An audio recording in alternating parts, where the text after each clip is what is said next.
الحمد لله نحمده ونستعينه ونستغفره ونؤمن به ونتوكل عليه ونعوذ بالله من شرور أنفسنا ومن سيئات أعمالنا من يهد الله فلا مضل له ومن يضلله فلا هادي له ونشهد أن لا إله إلا الله وحده لا شريك له ولا نظير له ولا معين له ولا مشير له ولا مثال له ولا مثل له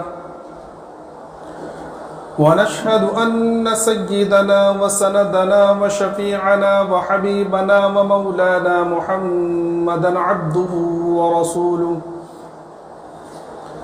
أما بعد فقد قال الله تبارك وتعالى في القرآن المجيد والفرقان الحميد فأعوذ بالله من الشيطان الرجيم بسم الله الرحمن الرحيم ولا تقولوا لمن يقتل في سبيل الله أموات بل أحياء ولكن لا تشعرون صدق الله العظيم۔ قبل اس کے بعد شروع ہوں، ایک مرتبہ بلند آواز کے ساتھ درود شریف پڑھ لیں۔ اللہم صلی علی سیدنا مولانا محمد وعلی آل سیدنا مولانا محمد وبارک وسلم کما تحب وترضى عدد ما تحب وترضى یا کریم۔ میرے محترم بزرگوں، دوستوں اور عزیز ساتھیوں، یہ اسلامی سال کا پہلا مہینہ ہے محرم۔ محرم کی جو تاریخ ہے وہ پچھلے ہفتے تقریباً بیان ہو چکی تھی۔ اسلامی سال کی ابتدا محرم اور اسلامی سال کی انتہا ذی الحجہ۔ محرم میں بھی قربانی، حضرت ابراہیم علیہ السلام کو اسی مہینے کے اندر جو ہے آگ میں ڈالا گیا، اور خاص طور پر سیدنا حضرت حسین رضی اللہ تعالیٰ عنہ کی مظلوم ترین شہادت جو ہے اسی مہینے میں ہوئی ہے۔ اور ذی الحجہ کے مہینے میں حضرت اسماعیل علیہ السلام کی قربانی۔ تو اسلامی سال کی ابتدا بھی قربانی سے اور انتہا بھی قربانی سے۔ اس سے پتہ چلا کہ ایک کامل مومن کی زندگی کا مقصد اللہ کے راستے میں قربانی دینا ہے۔ یہ قربانی ہر ایک سے لی جائے گی۔ ہاں، یہ الگ بات ہے کہ ہر ایک کے ایمان کے اعتبار سے اس کی قربانی ہو، حالات کے اعتبار سے اس کی قربانی ہو۔ دیکھو، دستور یہ ہے کہ ہر ادنا چیز اعلیٰ پر قربان ہوتی ہے۔ زمین کے اندر جو نمکیات ہوتی ہیں وہ قربان ہوتے ہیں نباتات پر۔ نباتات یعنی درخت، پیڑ پودے، یہ انہیں ہم اپنی غذا بناتے ہیں اور جو ہے اس سے پھل آتے ہیں۔ تو نمکیات یہ قربان ہوتے ہیں نباتات پر۔ نباتات قربان ہوتے ہیں حیوانات پر، کہ حیوانات کے جو جانور ہیں یہ ان کا چارہ کیا بنتے ہیں؟ یہی نباتات، یعنی کہ پیڑ پودے، ان کی گھاس کاٹی جاتی ہے، ان کا چارہ بنایا جاتا ہے۔ اور حیوانات قربان ہوتے ہیں انسان پر، کہ جانوروں کو جو حلال جانور ہیں ان کی قربانی دی جاتی ہے، ان کو ذبح کیا جاتا ہے۔ تو نمکیات قربان ہوتے ہیں نباتات پر، نباتات قربان ہوتے ہیں حیوانات پر، اور حیوانات قربان ہوتے ہیں انسان پر، اور انسان قربانی دیتے رب رحمان کے لیے۔ سمجھ میں آ رہا ہے کہ انسان کی زندگی کا مقصد ہی قربانی ہے۔ جو اللہ کی طرف سے ان کے اوپر انعامات ہوتے ہیں، جو اللہ کی طرف سے ان کو دیا جاتا ہے، وہ اس لیے دیا جاتا ہے تاکہ وہ دنیا کے اندر یہ ساری چیزیں اللہ کے نام پر قربان کر دیں۔ تو قربانی تو ہر ایک سے لی جائے گی، تو ہمیں تو قربانی دینی ہے۔ یہ بات اللہ کے رسول صلی اللہ علیہ وسلم نے صحابہ کرام کے دلوں میں اور صحابہ کرام کے دماغوں میں اس طرح بھر دی تھی کہ صحابہ کرام قربانی کے لیے تڑپا کرتے تھے، شہادت کے لیے تڑپا کرتے تھے۔ وہ یہ جانتے تھے کہ یہ جان ہماری نہیں ہے، یہ مال ہمارا نہیں ہے، وہ یہ سوچتے تھے کہ یہ اللہ کی دی ہوئی جان اور اللہ کا دیا ہوا مال کس طرح ہم اللہ کے راستے میں قربان کر دیں. تو جان یا مال قربان تو کرنا پڑے گا، چاہے کتنے بھی نازک بدن ہو، کتنے بھی آرام اور عیش و آرام میں پلے ہوئے ہوں، قربانی ہر ایک سے لی جائے گی. سمجھے؟ بڑے کٹھن ہے راستے جو آ سکو تو ساتھ دو، بڑے کٹھن ہے راستے جو آ سکو تو ساتھ دو، یہ زندگی کے فاصلے مٹا سکو تو ساتھ دو. ہزاروں غم ہے یہاں ہزاروں آزمائشیں، ہزاروں غم ہے یہاں ہزاروں آزمائشیں، ہزاروں غم ہزار بار اٹھا سکو تو ساتھ دو. سمجھے؟ تو قربانی تو دینی پڑے گی. اس لیے آپ صحابہ کرام کے واقعات کو اٹھا کے دیکھ لیجئے کہ صحابہ کرام کا ایک ایک فرد، وہ بوڑھا ہو، جوان ہو، بچہ ہو، عورت ہو، وہ تڑپا کرتے تھے کہ کس طرح ہم اپنے جان و مال کو اللہ کے راستے میں قربان کر دیں. چنانچہ آپ تاریخ کی کتابیں اٹھا کے دیکھ لیجئے، سیرت کی کتابیں اٹھا کے دیکھ لیجئے، حیات الصحابہ کا مطالعہ کیجئے تو آپ کو پتہ چلے گا کہ وہ دعائیں مانگا کرتے تھے. اس لیے واقعہ لکھا ہے کہ دو صحابی ہیں، حضرت سعد بن ابی وقاص رضی اللہ تعالی عنہ اور حضرت عمرو بن جموح رضی اللہ تعالی عنہ. دونوں صحابی ہیں، ایک غزوے کی تیاری کر رہے ہیں. اب دونوں جو ہیں کھڑے ہوئے اور دونوں کہنے لگے کہ دیکھو ہم نے اللہ کے رسول صلی اللہ علیہ وسلم سے سنا ہے کہ اللہ کے راستے میں دعائیں قبول ہوا کرتی ہیں. ہم اللہ کے راستے میں جا رہے ہیں، جہاد کے لیے جا رہے ہیں، آئے وہ دعا مانگے اور میں دعا مانگوں گا، میری دعا میں تم آمین کہنا اور تم دعا مانگنا، میں تمہاری دعا پہ میں آمین کہوں گا. کہا کہ ٹھیک ہے دعا مانگو. حضرت سعد بن ابی وقاص رضی اللہ تعالیٰ عنہ سب سے پہلی دعا کی کہ اللہ کل میرا مقابلہ تیرے ایسے دشمن سے ہو جو بہت زیادہ طاقتور ہو اور بہت زیادہ ماہر ہو، اور میں اس کے اوپر حملہ کروں، وہ میرے اوپر حملہ کرے اور خوب لڑائی ہو، خوب لڑائی ہو، اور اس کے بعد میں اس کے اوپر ایسا وار کروں کہ وہ بالکل زمین پر گر جائے اور اس کو تیرے راستے کے اندر جو ہے قتل کر دوں اور اس کو مار ڈالوں. تو یہ صحابی نے کہا تھا کہ آمین. پھر ان کی دعا مانگنے کی باری آئی تو انہوں نے دعا مانگی کہ اللہ کل میں تیرے راستے میں جاؤں اور جہاد کروں تو میرا مقابلہ بھی ایک طاقتور دشمن سے ہوں، وہ میرے اوپر حملہ کرے، میں اس کے اوپر حملہ کروں، خوب لڑائی ہو، خوب لڑائی ہو، اس کے بعد وہ میرے اوپر ایسا حملہ کرے کہ میں شہید ہو جاؤں، اس کے بعد وہ میرے ناک کاٹ لے اور میری آنکھیں نکال دے اور میرا مسئلہ کر دے، اور جب میں کل بارگاہ الہی میں تیرے سامنے حاضر ہوں اور کل قیامت میں تیرے سامنے میں پیش کیا جاؤں اور تو مجھ سے پوچھے کہ عبداللہ بن یہ تیرے ساتھ کیا معاملہ ہوا، تیرے ناک اور تیرے آنکھ یہ کہاں چلے گئے، تو میں کہوں کہ اللہ تیرے راستے میں قربان کر کر آیا ہوں. اور اللہ نے دونوں کی دعائیں قبول کی، اور دوسرے دن جب جہاد ہوا اور لڑائی ہوئی تو یہ صحابی شہید ہو گئے اور ان کے ناک کاٹی گئی اور ان کے آنکھوں کو نکال دیا گیا. حضرت سعد بن ابی وقاص رضی اللہ تعالیٰ جب یہ واقعہ یاد کیا کرتے تھے اور وہ دعا یاد کیا کرتے تو فرماتے تھے کہ میرے بھائی کی دعا مجھ سے زیادہ بہتر تھی کہ وہ اللہ کے راستے میں قربان ہو گئے. کہ جوانوں کا یہ حال ہے، اور فرمایا کہ بچوں کا حال کہ چھوٹے چھوٹے بچے ہیں وہ اللہ کے رسول کے پاس آ کر سفارشیں کر رہے ہیں کہ اللہ کے رسول ہمیں جہاد کے اندر لے چلیے، ہمیں لڑائی کے اندر لے چلیے، ہم آپ کے ساتھ جانا چاہتے ہیں. ایک غزوے کا واقعہ ہے کہ دو چھوٹے چھوٹے بچے ہیں، 14-15 سال کی عمر ہے، ایک ذرا لمبا ہے، ایک تھوڑا سے چھوٹا ہے. تو جو لمبا ہے انہوں نے جو اپنے والد سے کہا کہ ابا جان آپ اللہ کے رسول سے میری سفارش کیجیے اور میں بہترین تیر انداز ہوں. تو اللہ کے رسول صلی اللہ علیہ وسلم کے سامنے سفارش پیش کی گئی تو اللہ کے رسول نے انہیں اجازت دے دی.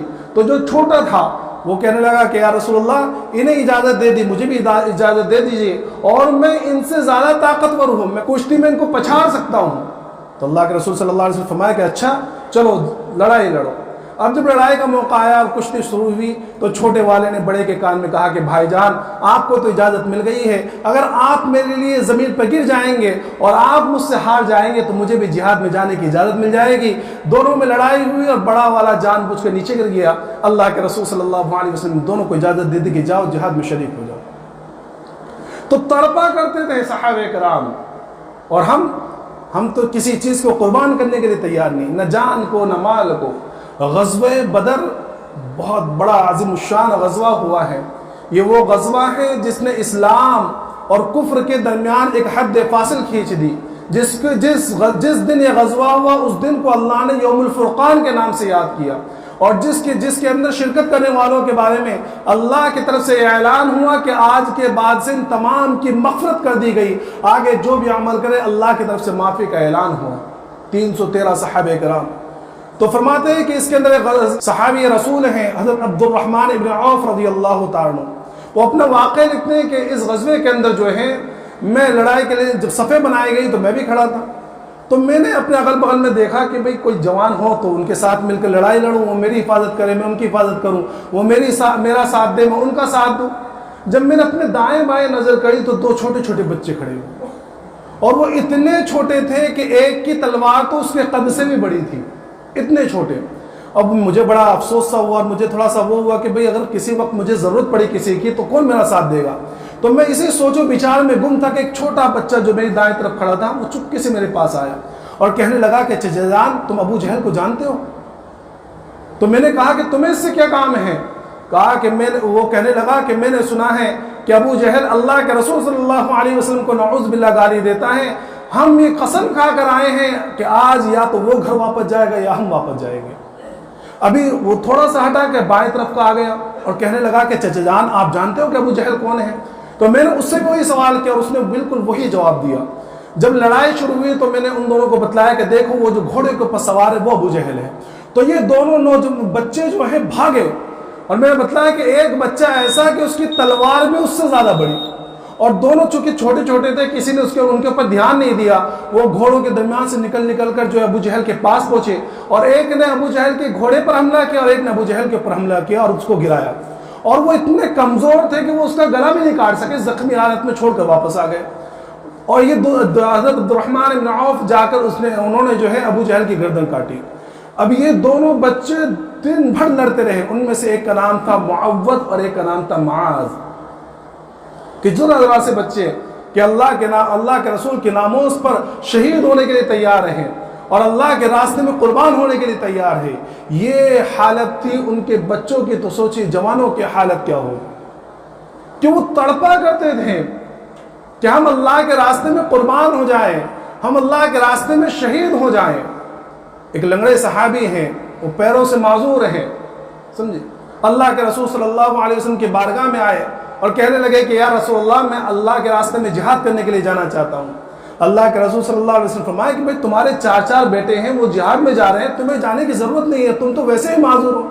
کہا کہ یا رسول اللہ میں چاہتا ہوں کہ میں لنگڑے پیر سے جنت میں چلوں۔ تو اللہ کے رسول صلی اللہ علیہ وسلم اجازت دے دی۔ گھر کے اندر آئے، بیوی سے کہا کہ جہاد کی تیاری کرو، جنگ کی تیاری کرو، اور بیوی بھی ذرا دل لگی کرنے کے لیے اور ان کی ہمت باندھنے کے لیے کہنے لگی کہ میں تو دیکھ رہی ہوں کہ تم جہاد سے بھاگ کر آ رہے ہو۔ جب یہ الفاظ سنے تو فوراً اللہ سے دعا کیے اور اللہ سے دعا کر کے کہنے لگے اللہم لا تردنی الی اہلی، کہ اللہ مجھے اپنے گھر والوں کے پاس اب دوبارہ نہ لوٹانا۔ جہاد میں گئے اور وہاں جا کر شہید ہو گئے، وہاں جا کر شہید ہو گئے۔ ان کی بیوی جب لاش لینے کے لیے گئی اور میت کو اونٹنی پر بٹھایا اور اونٹنی کو لے کے جب چلی اور مدینے کی طرف رخ کیا تو اونٹنی چلنے کو تیار نہیں۔ بڑا زور لگایا، سب نے زور لگایا، لیکن اونٹنی چلنے کو تیار نہیں، اور جب احد کی طرف کرتے تو فوراً چل دیتی۔ اللہ کے رسول صلی اللہ علیہ وسلم کے سامنے یہ معاملہ پیش کیا گیا۔ اللہ کے رسول صلی اللہ علیہ وسلم فرمایا کہ کیا گھر میں کچھ واقعہ ہوا تھا؟ تو ان کی بیوی کہنے لگی کہ یا رسول اللہ گھر سے نکلتے وقت یہ دعا کی تھی اللہم لا تردنی الی اہلی، کہ اللہ مجھے گھر والوں کی طرف دوبارہ نہ لوٹانا۔ تو اللہ کے رسول صلی اللہ علیہ وسلم فرمایا کہ ابھی یہ اونٹنی کبھی نہیں لوٹ سکتی، یا تو انہیں یہیں دفن کر دو ورنہ یہ اونٹنی کبھی مدینے نہیں جائے گی۔ ان کو وہیں دفن کر دیا گیا۔ تو یہ معذوروں کا حال تھا، یہ بچوں کا حال تھا، یہ جوانوں کا حال تھا۔ اور کیوں نہ ہوتا کہ خود آقا مدنی محمد عربی صلی اللہ علیہ وسلم کی تمنا تھی۔ آپ فرماتے تھے کہ میری تمنا ہے کہ میں تیرے راستے میں جہاد کروں اور شہید کر دیا جاؤں، پھر دوبارہ زندہ کیا جاؤں، پھر جہاد کروں، پھر شہید کر دیا جاؤں، پھر دوبارہ زندہ کیا جاؤں، اور پھر جہاد کروں، پھر شہید کر دیا جاؤں۔ یہ اللہ کے رسول کی تمنا تھی۔ تو میرے محترم بزرگ دوستو، قربانی، اللہ کے راستے میں شہید ہونا، یہ کوئی رونے دھونے والی بات نہیں ہے۔ یہاں سمجھ رہے ہیں کہ میں آج کیوں کر رہا ہوں، یہ آپ کو کیوں بتلانا چاہتا ہوں۔ کہ یہ جو پورے ہفتہ اور پورا مہینہ جو مجلسیں لگتی ہیں اور رونا دھونا ہوتا ہے اور پیسے لینے کے مقررین جو عوام کو سامنے بیٹھنے والے عوام کو رلانا چاہتے کہ یہ ہوا تھا اور زمین سے خون نکل رہا تھا اور پتوں سے خون بہ رہا تھا اور درخت بھی لال ہو گئے تھے اور اہل بیت کی عورتوں نے اپنے گریبان چاک کر دیے تھے اور اپنے دوپٹے اتار دیے تھے، آپ تصور کر سکتے ہیں کہ جن کے مائیں اور جن کے بچے اور جن کے جوان اور جن کے بوڑھے اور جن کے سارے لوگ اللہ کے راستے میں قربان ہو رہے ہیں، تڑپ رہے ہیں، ان کی عورتیں اپنے گریبانوں کو چاک کریں گی شہادت پر، ان کی عورتیں اپنے دوپٹوں کو اپنے سر سے نکال کے پھینک دیں گی شہادت پر؟ نہیں میرے محترم دوستو، انہوں نے تو شہادت کو مانگا ہے، اللہ سے مانگا کرتے تھے کہ اللہ تیرے راستے میں شہید کر دیا جاؤ، یا اللہ ہمیں شہادت کے موت عطا فرما۔ خلیفہ دوم حضرت عمر فاروق رضی اللہ تعالیٰ عنہ ایک مرتبہ مکہ سے مدینہ آ رہے ہیں، راستے میں ایک جگہ پڑاؤ کیا، رات کا وقت تھا، آرام کے لیے لیٹے، جب 2/3 رات گزرے تو اچانک آنکھ کھلی، دیکھا کہ چاند بالکل 14ویں کا چاند ہے اور چمک رہا ہے اور ہوا کے اندر ٹھنڈک سی ہے۔ فوراً دل کے اندر یہ احساس ہوا کہ شاید دعا کی قبولیت کا وقت ہے۔ اب سوچو اگر ہمیں یہ احساس ہو جائے کہ دعا کی قبولیت کا وقت ہے، ہم کیا مانگیں گے؟ ہم اگر اس زمانے میں ہوں یا اگر ہم اس وقت مانگیں تو کیا مانگیں گے؟ اللہ 56 کروڑ کی چوتھائی دے دے، یہ تو مانگیں گے۔ یا اللہ، یا بہت عاشق مزاج ہوگا تو کسی لڑکی کوئی خوبصورت سی حسین عورت مانگ لے گا، کوئی مال کا دلدادہ ہوگا تو وہ مال مانگ لے گا، کوئی کوٹھیوں کا دلدادہ ہوگا تو وہ بہترین گھر مانگ لے گا، کوئی حکمرانی کا دلدادہ ہوگا تو وہ حکمرانی مانگ لے گا۔ لیکن وہاں خلیفہ دوم حضرت عمر فاروق رضی اللہ تعالیٰ آپ نے دعا مانگی، اللہم ارزقنی شہادتا فی سبیلک وموتا ببلد رسولک، کہ اللہ مجھے تیرے راستے میں شہادت کی موت عطا فرما اور تیرے محبوب صلی اللہ علیہ وسلم کے شہر کے اندر موت عطا فرما۔ کیا کہ شہادت کی موت ہو اور موت بھی شہادت کی موت بھی تیرے محبوب صلی اللہ علیہ وسلم کے شہر میں ہو۔ اور یہی ہوا ہے کہ مدینہ طیبہ کے اندر مسجد نبوی میں فجر کی نماز پڑھانے کے لیے کھڑے ہوئے ہیں اور ایک مجوسی نے آپ کے اوپر تلوار کا خنجر کا حملہ کیا۔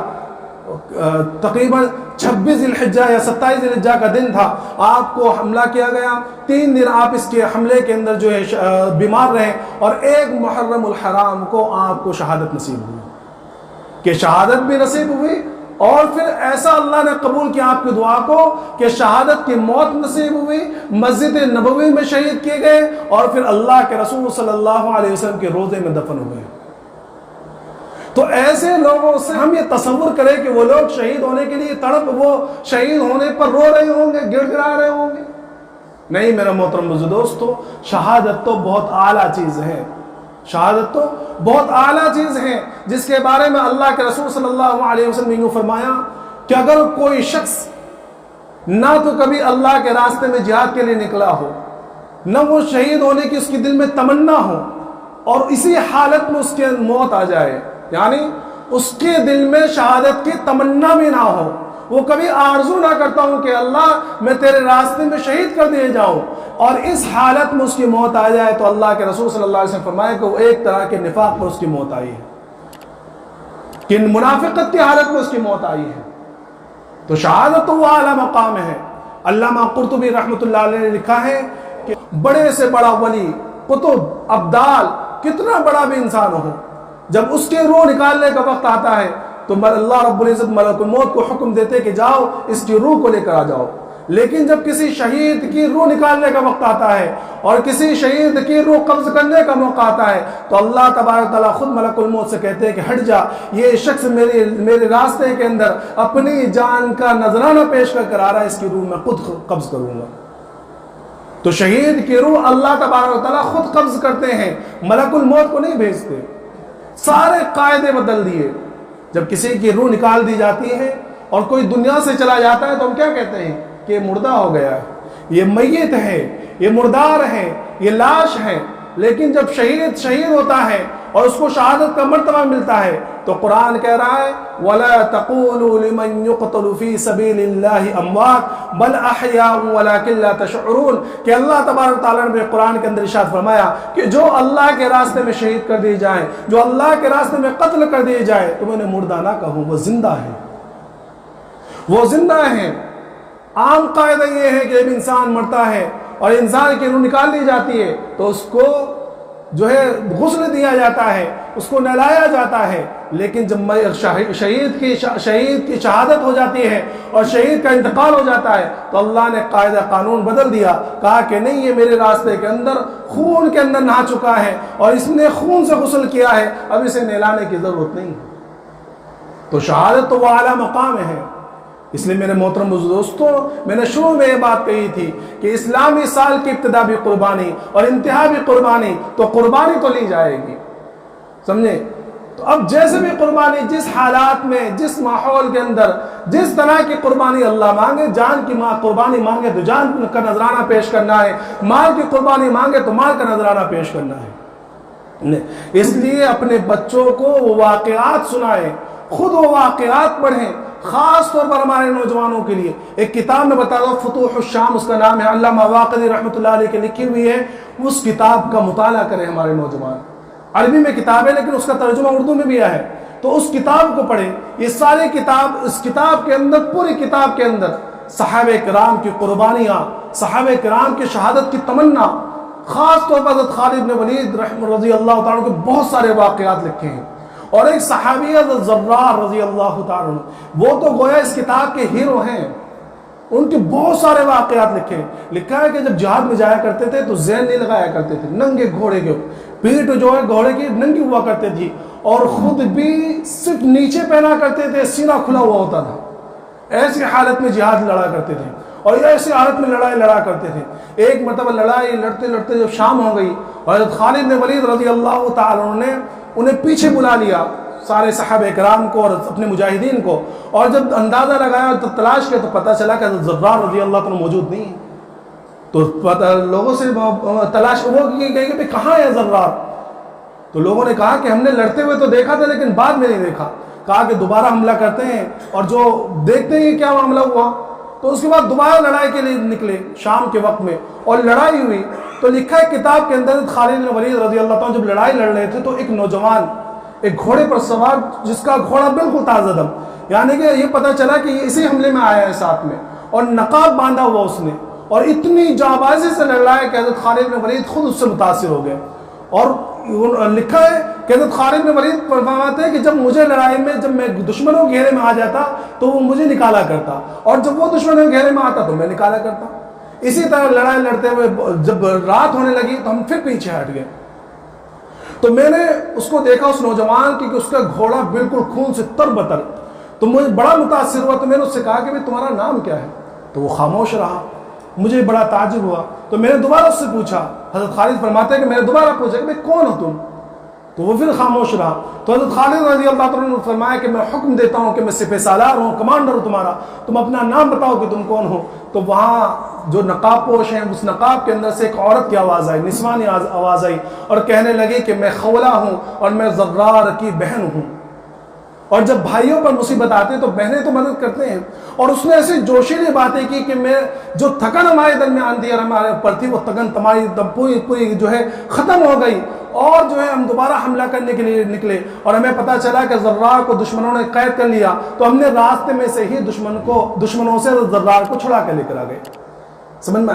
تو اصل واقعہ میں آپ کو جو بتانا چاہتا ہوں اس کے بعد کا وہ یہ ہے کہ ایک مرتبہ زرار رضی اللہ تعالیٰ عنہ جو ہے جہاد کے اندر دشمنوں کے گھیرے میں گھر گئے، اور حالت ایسی تھی کہ ان کا گھوڑا جو تھا بہت زیادہ تھک گیا، اتنا تھک گیا کہ وہ کتنا بھی اس کو ایڑ مار رہے ہیں اور لگام وہ کر رہے ہیں لیکن وہ چلنے کو تیار نہیں۔ اب دشمنوں نے جب دیکھا تو دشمن بھی سمجھ گئے کہ بھئی ان کا گھوڑا تھک چکا ہے۔ اب دشمنوں نے اپنا گھیرا تنگ کرنا شروع کر دیا۔ اب یہ بھی بڑے پریشان کہ بھئی گھوڑا جب چلے گا نہیں تو میں ان کے گھیرے کو توڑوں گا کیسے؟ تو جب بہت کوشش کی نہیں کیا تو انہوں نے گھوڑے کے کان میں یہ بات کہی کہ گھوڑے تو نے میرا بڑا ساتھ دیا ہے، آج میرا یہ ساتھ ایک مرتبہ دے دے ورنہ میں اللہ کے رسول صلی اللہ علیہ وسلم کے روزے بھیجا کر تیری شکایت کروں گا۔ کس سے کہا؟ گھوڑے سے کہا۔ لیکن یہ گھوڑا جب اس گھوڑے نے جب یہ بات سنی ہے تو فوراً ایسا تازہ دم ہو گیا کہ اس کے اوپر کوئی تھکن نہیں، اور فوراً دشمنوں کا گھیرا توڑ کر باہر آ گیا۔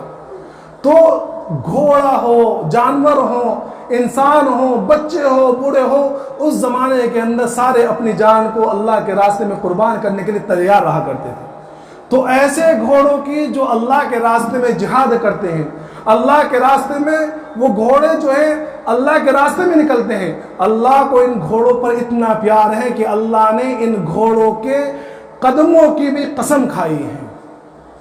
آپ تصور کر سکتے ہیں کہ اللہ کے راستے میں جان کو قربان کرنے کا کیا مقام و مرتبہ ہے کہ اللہ نے مجاہدین کے تو چھوڑیے، ان مجاہدین کے ساتھ میں جو گھوڑے ہوتے ہیں ان گھوڑوں کے ٹاپوں کی اور ان گھوڑوں کے ٹاپوں سے اڑنے والے دھول کی بھی اللہ نے قرآن کریم کے اندر قسم کھائی ہے۔